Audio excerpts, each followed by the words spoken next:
I want to start today with a question about durability. If you had to build something that lasts forever, and I mean literally forever, past the end of the world, what material do you use? My mind, it naturally goes to the hardest stuff on Earth.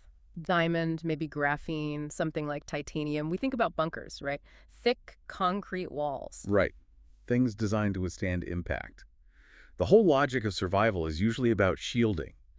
You build a fortress. You hide the valuable thing away. You don't expose it. Exactly. You don't throw the Mona Lisa into a hurricane to keep it safe. But what if that whole intuition is completely backward? What if the secret to being truly indestructible has nothing to do with self-preservation? What if the only way to become eternal is to be willing to be completely destroyed?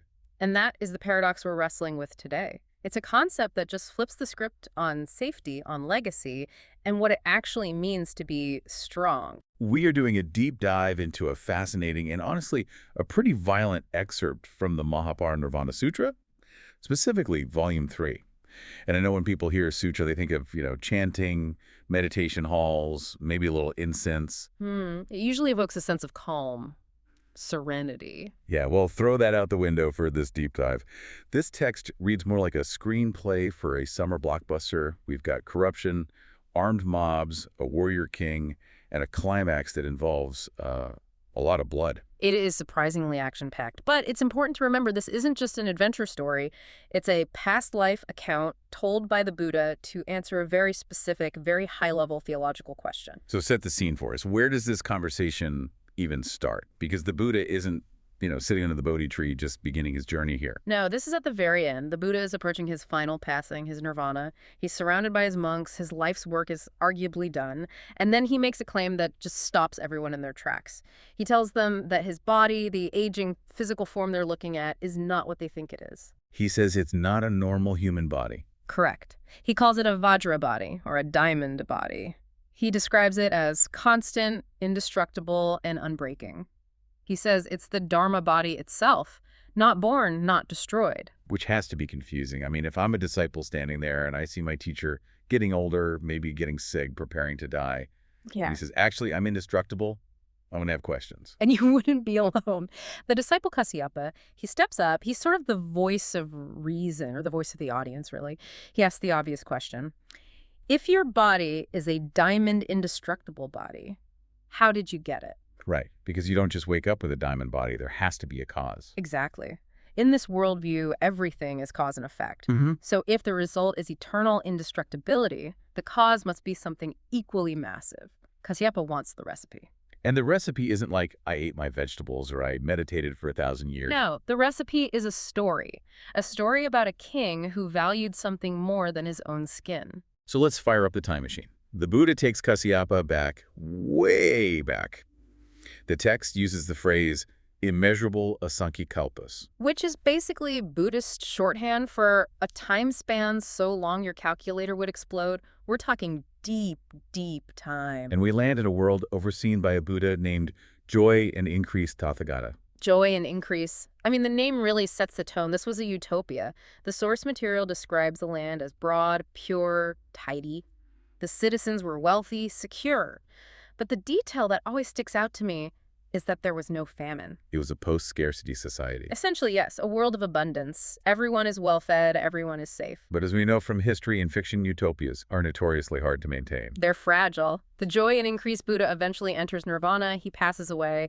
And for a while, the momentum carries the society. The text says for about 40 years, the Dharma, the teachings, stayed strong. 40 years isn't that long, really. That's like one generation. That's all it takes. Entropy sets in. Corruption starts to seep into the monastic order. And this is where the story gets gritty. We aren't talking about monks who just got a little lazy or skipped morning meditation. This is where we need our protagonist, a monk named Awakening Virtue. And he seems to be the only one who realizes the ship is sinking. He is the purist. He's the whistleblower. While the other monks are sliding into corruption, he is strictly enforcing the precepts, the rules. And the source mentions some very specific rules he was enforcing. This part just blew my mind. He forbade monks from owning slaves, cows, or sheep. Which implies something pretty shocking about the other monks. Right. If you have to ban it, it means people are doing it.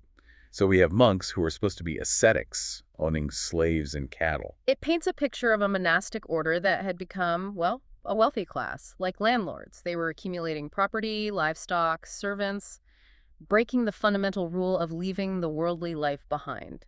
So awakening virtue starts calling them out. He's basically saying, this is illegal. This is against the code. You have to stop. And, history tells us that nobody likes a moralizer, especially when that moralizer threatens your bank account. Or your cattle ranch. Exactly. The text says these rule-breaking monks didn't just disagree with him. They felt his teaching was too harsh. They developed evil thoughts. And this is where that pacifist monk stereotype gets completely shattered. They don't just write a letter of complaint. No, they arm themselves. It's a mob scene. It is.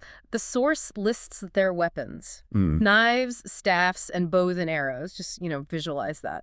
A group of ordained monks, presumably in their robes, grabbing weapons to go hunt down the one guy who is actually following the rule. It's terrifying. It's the institution turning against its own principles to protect its comfort. And that is the catalyst. The truth had become inconvenient, so they decided to eliminate the person speaking it. But awakening virtue wasn't alone. Enter the hero, or the other hero, of our story. King Virtuous, or Yude. King Virtuous hears about this impending attack. Now, this is a pivotal moment. He's the king. He has a monopoly on violence. He could have sent the police. Or send a general to sort it out. Right. He could have issued a decree, stop fighting, or else... But he doesn't do that. He realizes the gravity of the situation. This isn't just a civil disturbance. This is an existential threat to the Dharma. If the one monk keeping the teachings pure is killed, the truth disappears from the world. So he makes it personal. He rushes to the monk's residence to protect him. And when the armed mob arrives, the king doesn't try to negotiate. He throws himself between the weapons and the monk. The text describes this battle as just incredibly intense. It says he fought to protect the right Dharma, and in doing so, he forgot his own body. That phrase, forgot his own body, that is the technical core of this whole thing. It's not just a poetic way of saying he was brave. Okay, let's unpack that. What does it actually mean to forget your body in a fight? Think about human instinct. Even when we're brave, there's a background process running in our brain called don't die. We flinch, we cover our vitals, we hesitate. Self-preservation. Exactly. King Virtuous turned that process off. He wasn't fighting defensively. He wasn't trying to minimize damage to himself. His focus was totally singular. The monk must survive. The source says the king was stabbed and shot with arrows everywhere. It sounds like a fatal engagement. The king is essentially a human shield, just absorbing all the violence meant for the monk. He is. And he succeeds. The monk, awakening virtue, is unharmed. The mob is driven back. But the king is lying there, life fading away, wounds all over his body. Now, usually in a movie, this is the tearjerker moment. The person being saved cries and says, "Why did you do this? You shouldn't have sacrificed yourself." Yeah. But the monk's reaction is surprisingly formal. It is profound. Awakening virtue looks at the dying king and says, excellent. Excellent, the guy is dying. I know, it sounds so cold to our modern ears, Right. But you have to understand the context. He's not looking at the blood. He's looking at the karma, the spiritual act. He praises the king, saying, because you protected the Dharma, you will become a vessel of the Dharma in lives to come. So the monk is acting like a spiritual coach. He sees that the king hasn't just done a good deed. He's performed a supreme act of cultivation. Exactly.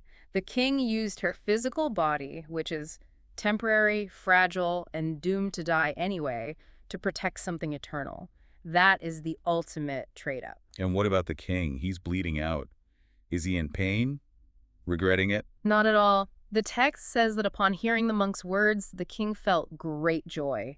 He died in a state of absolute bliss and clarity. Wow. That's such a powerful image. Dying from 1,000 cuts, but feeling pure joy because you know you stood your ground. And that mindset, that great joy at the moment of death, dictated everything that happened next. Okay, let's talk about the aftermath. Because in this worldview, death is just a transition. So where does the king go? He is instantly reborn. He doesn't go to a normal heaven or come back as a regular human. He's reborn in the land of Akshobhya Buddha. And for those who aren't experts in the cosmology, Akshobhya is one of the wisdom Buddhas, right? Yes. His name literally means the immovable one. So it's a pure land of unshakable consciousness.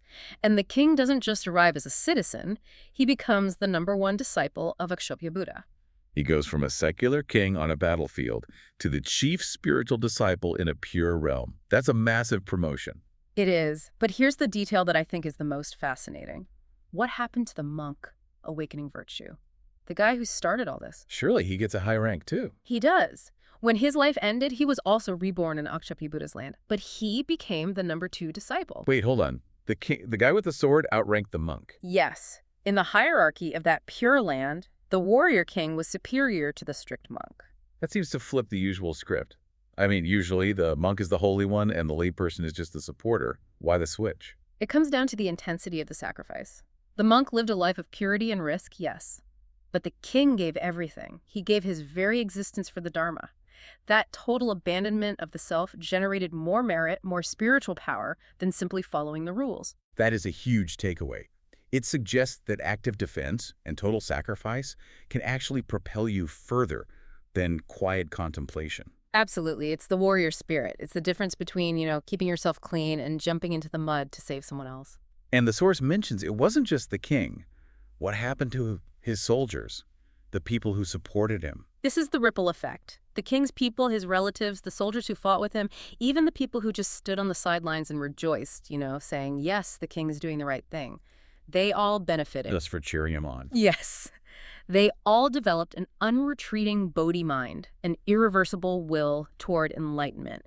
They were all reborn in that same Buddha land. So one act of extreme courage basically pulled an entire group of people up the spiritual ladder. It created a massive wave of merit, a collective victory.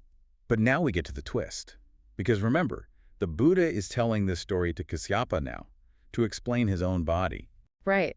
The Buddha looks at Kāśyapa and reveals the true identities of the characters. He says, that king virtuous, that was me. So Shakyamuni Buddha, the peaceful sage everyone is looking at, was the warrior king in a past life. Yes. And the monk, awakening virtue, that was Kāśyapa Buddha, an ancient Buddha of the past. And just to clarify for everyone listening, that's a different Buddha from the disciple Kāśyapa asking the question. Correct. Kāśyapa Buddha is a Buddha of the ancient past. So the story reveals this deep karmic link between them. And this leads to the aha moment, the answer to the original question. How did you get this diamond indestructible body? Buddha explains it very clearly. He says, I have this diamond body today because of that specific act.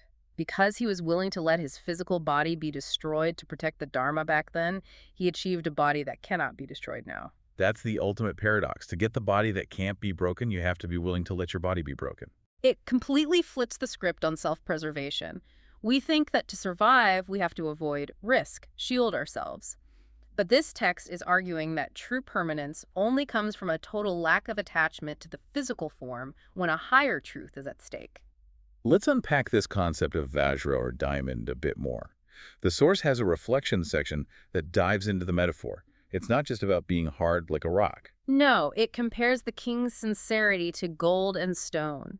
It says his intent was harder than gold or stone, nothing can break it. It uses the phrase, one thought to the very end. Yes, and this is crucial. The king didn't hesitate. He didn't weigh the pros and cons. He didn't think, well, maybe I can negotiate. It was a singularly unbreakable mental state. That mental state is the diamond.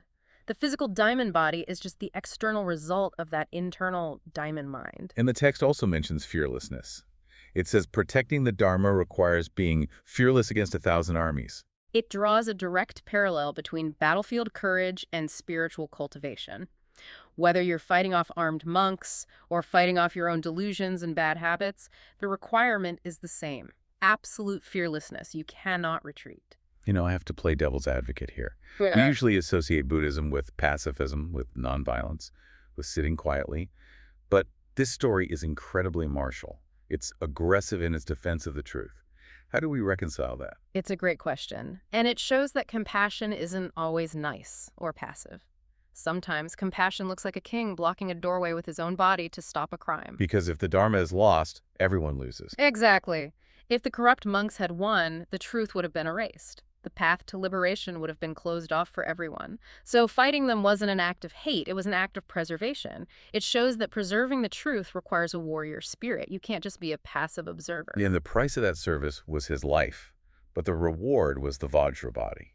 And that's the synthesis. The Buddha is telling Kāśyapa, do not look at my body and think it's just flesh and blood that got lucky. This body is the crystallized result of eons of sacrifice. It is built out of the willingness to die for what is right. It really makes you rethink the whole definition of strength. Strength isn't just about how much you can lift or how hard you can hit. It's about what you're willing to endure for a principle. Precisely. The king's body was destroyed by knives and arrows, but his resolve remained untouched.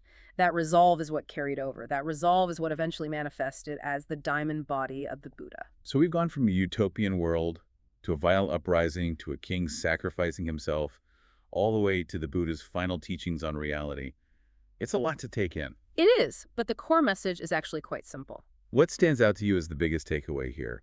If our listener, our learner, takes one thing away from this, what should it be? For me, it's the idea that knowledge or truth isn't something you just have. It's something you have to be willing to uphold. The monk upheld the rules when everyone else was sliding. The king upheld the safety of the monk when it was dangerous. They were active participants. Passive belief isn't enough. No, passive belief withers. Active defense creates durability. It turned a worldly king into a spiritual giant, literally outranking the professional clergy. That's a reminder to all of you listening that learning isn't just about absorbing facts. It's about what you do with them. It's about having a warrior spirit when it comes to the things you know are true. Absolutely. In a world of information overload, it's easy to be cynical or to just go with the flow. It's easy to say, well, everyone else is cutting corners. Why shouldn't I? Just like the corrupt monks. Exactly. But the story challenges us to find that diamond quality in ourselves. What is the thing that is harder than stone? What is the thing that cannot be broken?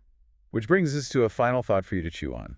We probably won't have to face down an army of angry monks armed with staffs. Hopefully not, anyway. Fingers crossed. But here is the question. The king achieved the ultimate result because he valued something more than his own life. In your own learning, your work, or your life, is there a principle or a truth you value enough to defend, even if it's unpopular? Even if it costs you something? That is the question, because that is where the diamond body begins. Thanks for diving deep with us today. Keep learning and stay unbreakable. Goodbye.